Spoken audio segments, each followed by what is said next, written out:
sa katao nga may anak na lalaki, nangayugbahin sa katigayonan. Gihatag sa anak ang iyang bahin, iya kining gibaligya. Ug milakaw ang bata nun sa laing dapit, dingi usik-usikan ng kwarta.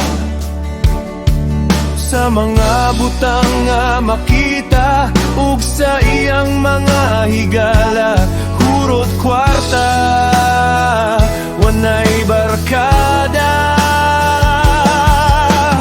Gusto mga anak, sundan ninyo ang iyong mga ginikanan, kay mao kini ang iyang sugo nga dunay saad, aron maangkon mo ang kinabuhi. Uban ni Kristo, dihayo sa kabataan ong lalaki, usog mo supak sa ginikanan. Mangupitog kwarta para linggawon ang kaugalingon, ug sa dihang masakpan, di na mo tugan. Imbis mo sulod sa eskwelahan, adto hinuon sa internetan, adto gigasto ang kinupitan, patay oras hangtod mahuman ang ginabuhat kay ni bunga, hagbong ang resulta.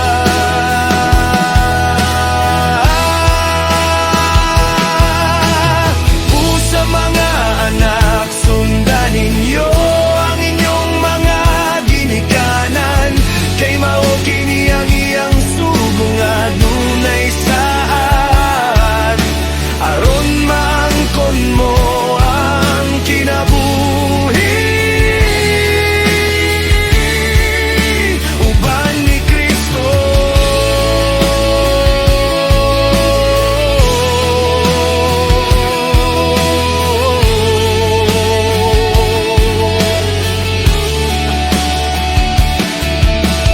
dili pa ulahi ang tanan, naasa ulahi ang kaambuhan.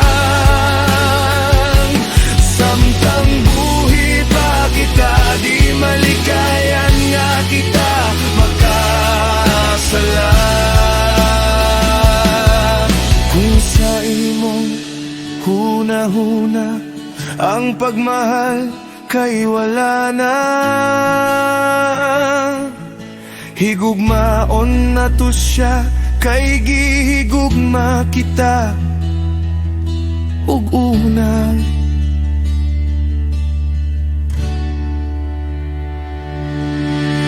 Busa mga anak, sundan ninyo ang inyong mga ginikanan, kay mao kini ang iyang sugo nga adunay saad, aron maangkon mo ang kinabuhi.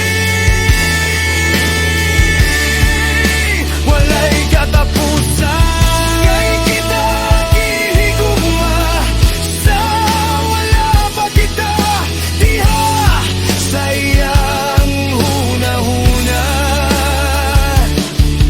ug kita makasala, mga iyog ka pa sa iluan sa iya. Busa lakaw gayaw na pagabuhata,